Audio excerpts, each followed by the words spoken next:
people like me.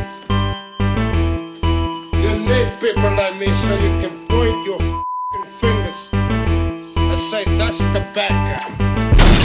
That's the bad guy. That's the bad guy.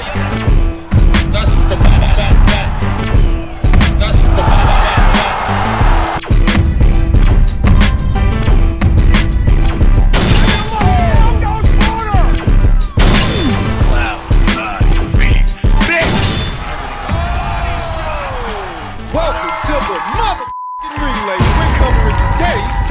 News.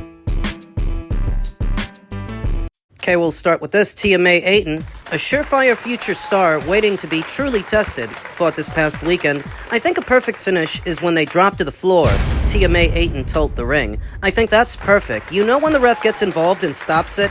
I don't think that's as good. It's still good, but not as good. Yeah, I want to see him go, 1-2, not the whole ref jumping in like this, the 19-year-old bantamweight says, waving her arms. Ayton has only been a professional fighter since June. But 3 spectacular stoppages have made her one of the most spoken about female fighters on the planet and led the legendary Katie Taylor to quickly anoint her as the future of boxing. Ayton, 3-0 now, 3 KOs after this weekend, boxed for the 3rd time this past Friday, facing Argentina's Laura Benvenuto in what was a 6-round contest scheduled for 6 rounds, but I think Tia ended it in 2. Some people are born to fight. From boxing to grappling and from thigh boxing to K1, Ayton has already had over 300 fights and avenged the only 3 defeats she's ever suffered. Thigh boxing? I love the knees and throwing them to the floor. I used to love stuff like that, and I like sweeps. I like to do loads of sweeps, she said. How about Brazilian Jiu-Jitsu? I like the rear naked choke and the armbar. Judging by the evidence of her short, sharp, professional boxing career, the straight right hand must be her weapon of choice when she ducks between the ropes. Yeah, and I do like a hook, backhand. I think that works well every single time. Every single time I go into a fight, I don't think about doing the rounds. I want to stop them, and when I don't stop them, I get all aggy with myself, she said. Me and my dad would make bets on what round I could stop people in. Even when I was younger, we'd be like, oh, try and do it in this round, and I'd be like, yeah, all right. I didn't like the feeling that someone could say they'd had a close fight with me. I know people can go like, I can get a unanimous decision against them, but then they'll go around and tell everyone, oh yeah, I had a close fight with Tia. It's a dangerous game that Tia is playing at such a young age, expecting the knockout to happen every single time, looking for it. This is why I'm not one of these guys rushing her into anything just 3 fights into her pro career. She needs time to develop patience and poise. She needs time to hone her skills because I don't think she's going to be able to knock everybody out. Least of all in a deep division like the bantamweight division. There are a lot of good girls in the bantamweight division, even more at Superfly that may one day end up at bantam. So the expectation that you're going to stop all of them, you're going to stop whoever they put in front of you, that's a tall order. You know, there was this one girl that did that. They did a write-up about it. I was like, what? It was unanimous. Every judge said it was me who won, so I've got to go for the stoppages. You can always have an excuse, but when you stop them, they can't say anything. For a time, Britain was the epicenter of female boxing, and barely a fight card passed without a title fight of some description. Over the past 18 months, a lot of the steam has left the British market, and MVP have taken a firm grip on the sport and the women. I've got a lot of pressure on me. I love pressure.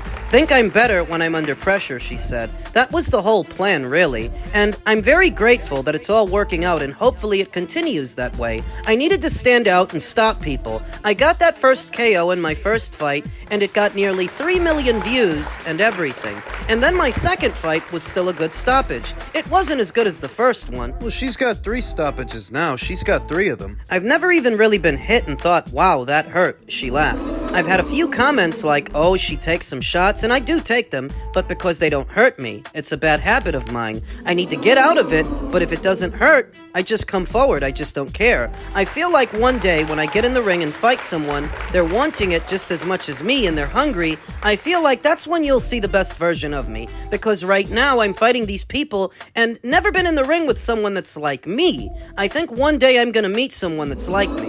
I think one day I'm gonna meet someone like me, and that's when you'll see the best Tia.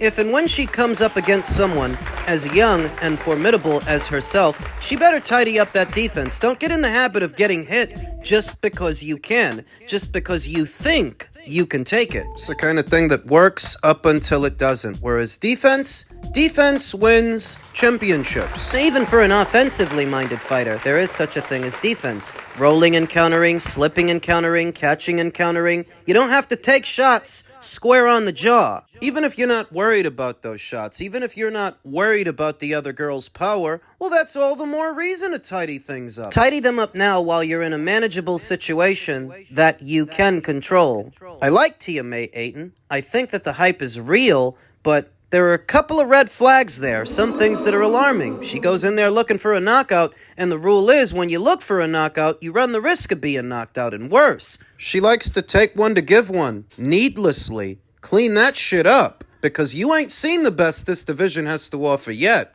We checked him out. So, if that's the case, we checked him out. And if he retired, retired.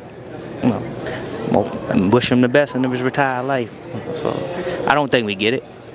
Being realistic, but if we do, we'll see. We're not focused on it. We got bigger at it, like I said in the press conference, looking for next stars out here. We could be the next American star out here. That we got goals to accomplish, and we not focused on that, and that is not in our mindset right now. We focus on Isaac Cruz, and there's plenty of options after that, after this fight. Lamont Roach Sr., the father of Lamont Roach Jr., is right. If they can make it past this next hurdle, this upcoming fight with Isaac Cruz at 140 pounds, the world really is their oyster. That is, they will have a lot of lucrative options after that. They don't believe they're going to get a second fight with Gervonta Davis. I don't believe it either. I've been saying it the whole time. Right after the first fight, right after that, I said, I would be surprised if Gervonta Davis runs it back with Lamont because he never saw himself in a situation like this before, where he's got to adapt, where he has to change, where he has to figure a guy out. Oftentimes, they match him so opportunistically, all he's really got to do is hang back and wait for the other guy to make a mistake. That's how it usually goes, but not this time. Saw himself in a pinch for the first time in his boxing career, panicked, and headed for the hills. Ran into the arms of Jake Paul. Now, you can't make this shit up, even if there's a cluster of people out there trying to justify it. Oh, the 40 million, look at all the money. He's got to take care of his family. He's got to take care of himself. Never mind the critics. Blah, blah, blah, bling, bling, bling, blah. All I know is that when his mentor, Floyd Mayweather, had a close fight with anybody, he'd run it back. He ran it back with Chino Maidana. Before that, he ran it back with Jose Castillo. He ran it back. Won decisively in a rematch, whereas Gervonta, he didn't want to know. But he could have had one. Over the summer months, he could have settled up with Lamont Roach, beat him, then moved right into the Jake Paul fight with a guilt-free conscience, the way he went about it. So when Lamont Roach Sr. says that they checked out Gervonta Davis, that they essentially retired him, he's right. He's absolutely right. They ended his boxing career. This next thing he's about to do, this is not a real boxing match. Scared to death of these guys, he's scared to death of Lamont Roach. Irrespective of whatever happens in the Isaac Cruz fight, these guys retired Gervonta. They made it to where he don't want to box anymore. Dress that shit up however you like. Make excuses for it however you like. They retired him, a super featherweight that he was highly favored to beat, and that has already been beat by Jamel Herring some years ago, put Gervonta Davis out the pasture. Well, there might still be a cluster of individuals now willing to die on a hill defending Gervonta Davis, but as the years go by, he's going to be remembered as a pussy, as a coward, and there will be less and less of that cluster remaining to defend him. That will be his legacy. Maybe he doesn't care right now, not right now, while he still has money to count and money to make. People to defend him. But money runs out, you know. People with more money than Gervonta Davis has right now have run out of it over time. And you think that his won't. So that when it does, what will he have to fall back on? His brand power? You think you're making off like a bandit. You think that right now. But it catches up. It always does. Over to Lamont Roach, who I think has made a critical mistake. They should not have taken this Isaac Cruz fight. I think they're being set up to fail, is what I think. But if by some chance they can make it through it, they can beat Isak. They would become WBC interim champions at 140 pounds. They would be in line to fight Subriel Matias, the reigning WBC champion. Subriel would beat the shit out of Lamont. I know. I think there are a lot of guys at 140 who would beat the shit out of Lamont, who has a grand total of 1 fight as a lightweight and no fights yet as a super lightweight, and beating Isaac Cruz there. Isaac isn't a real super lightweight, you know. He's a little guy that moved up. Here's what I think. If he makes it past Isaac Cruz, the first order of business should be fighting Shakur Stevenson for a big Saudi bag if Turkey is willing to pay for it. Here's what I think. Lamont Roach is not all of a sudden a different fighter to the fighter that he was Before he fought Gervonta. He's the same guy that he was, just as beatable as he was. Here's what I think. He might have done well for himself in that Gervonta Davis fight, but the bell tolls for thee, and he is on borrowed time. He has to try his best to parlay that Davis draw into some kind of money, because the next loss, it's right around the corner. 140 pounds is not for the faint of heart. Least of all, a light punching super feather with only 1 fight at lightweight and no fights at super lightweight. He better run to Shakur Stevenson if he beats Isaac. It's just me being honest. Forget about winning a title from anybody at 140. Anybody with a belt up there right now beats Lamont Roach. That's Richardson Hitchens, that's Teofimo Lopez. If Teo don't lose his belt to Shakur, I think Lamont loses to Shakur. I think Lamont loses to Subriel Matias. He loses to Gary Antoine Russell. That's what I think. So the best thing that he can do in that situation is, if you stand a high probability of losing at this weight, make the most money you can while you do it. And the most money, I think, for Lamont is with Shakur Stevenson. So if he beats Isak, he needs to run to that guy. Good luck to him. In men's junior middleweight news, newly crowned WBA junior middleweight champion Abass Baraou carefully maps out future as the Jaron Ennis fight looms large.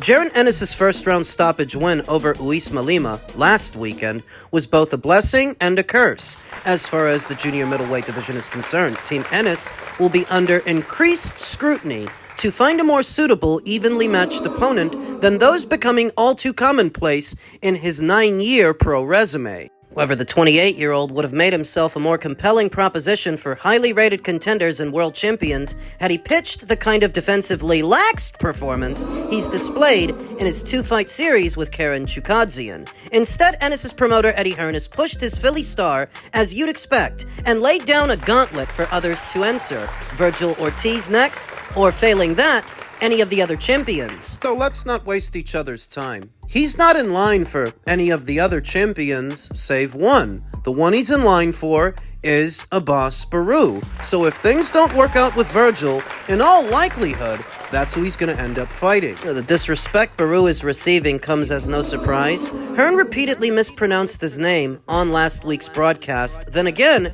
at the post-fight presser, while other power players remain unconvinced by the German's abilities among the elite. Most haven't watched him box or merely tuned into highlights from his most recent performance. Originally billed as an eliminator, Ennis vs. Lima was upgraded to a WBA interim championship fight a week prior, and as such, is now next in line for the 30-year-old. Yet he can still make a voluntary first defense or look to unify elsewhere in the meantime. First things first, Baraou needs to settle on a defined coaching setup. Roberto Iznaga was the head coach leading his corner for the 12-round upset win over Ioannis Tellez this past August. However, as he later told the German media, this wasn't the original plan after recently splitting from former Cuban coach Jorge Rubio. The people on Fight Night were just put together from people in the gym, my friends. We had done the last 5 weeks together, he tells The Ring. People don't know, but it was a short-term solution, and I made an emergency compromise to keep the fight on. Luckily, I never listen to the outside noise. I have a strong opinion, and whatever people say in terms of criticism doesn't even reach me. I had to pull myself together and try to manage everything, but I'm glad they were there for me. Robert and Louis, my friend Joseph had to translate because he, is Naga, only speaks Spanish. I'm glad they were with me, as it helped in more ways than you can imagine. Makes his upset win over the then unbeaten interim champion Tellez, 10-1 now with 7 knockouts, even more impressive. The adversity that Abass Baraou had to fight through, not just in the ring, but outside of it. Now a promotional free agent after his Wasserman deal elapsed, the German's next move in multiple facets is critical. Having benefited from stateside living over the past 2 years, it felt fitting his biggest opportunity came there. I was planning to have a defense at the end of the year, or maybe a unification right away, he adds. It depends on what can be made quickly and which promoter can offer those terms. Matchroom are open to working with him on the provision that he boxes Ennis, while he has spoken appreciatively about the Sauerland brothers, Nisei and Kali, though Wasserman have been struggling for a solid schedule and whether or not they can retain top talent. As far as Baraou is concerned, it's a good problem to have. This is the start of something bigger, where I always aimed to be, he says. I still have the same mentality and hunger. Everything is closer, and I'm dreaming bigger now. Found my joy in boxing again, and up to me, I must keep hunting. Where'd that renewed joy for the sport come from? My time in the United States, Baraou insists. I came to Miami. My family is in Tampa, but I'm always on my own, making good friends, acclimatizing to the city, and learning their habits. There's world-class sparring everywhere. Everyone is talented, and it's a boxing city. They, the people in boxing circles, were aware I was in town. My work was seen more light since I've been in the States. Even having the fight in Orlando, I had people coming to support me who said, "You're an underdog, but we believe in you." Others have got in touch and become educated about my style. I've done the work, and it's finally starting to blossom 5 years on. From his lone career defeat by former title challenger Jack Culkay in August of 2020, it feels like a pivotal moment reinforcing just how badly he wanted to reach the top. He needs to sign to Matchroom, and that's the bottom line. I think he's reached the end of the road with Wasserman, Kali, and Nisei Sauerland. They've done all they can do for him at this point. And to reach that next level, he needs to go to someone that has an international stage, caters to international fighters from all around the world, and he needs the right platform to box on. That platform is DAZN, and that promoter is Matchroom. With Matchroom, you can box in America if you want to because they do shows in America, but they also do shows in Europe. They also do shows in the UK, in Australia, sometimes in Mexico. Signed to Matchroom, not just for the lure of a Jaron Ennis fight that seems all but an eventuality, but for the opportunity to box on an international stage, which best suits a fighter like Abass Baraou. He doesn't have a built-in fan base to lean on here in America, even if he is based out of here. I think that would be the best way to go at this point. That would be the right fit. They can keep him busy while Jaron Ennis maybe has that fight with Virgil, and if he doesn't have it, they can go into it straight away. It has to happen. But it only gets more difficult from here. His big win over Ioannis Tellez, who was really just a prospect, was just a segue to bigger, albeit even more difficult fights. So I hope that Abass Baraou is ready. Beating Ioannis Tellez in Florida was really just the beginning, and it only gets harder from here.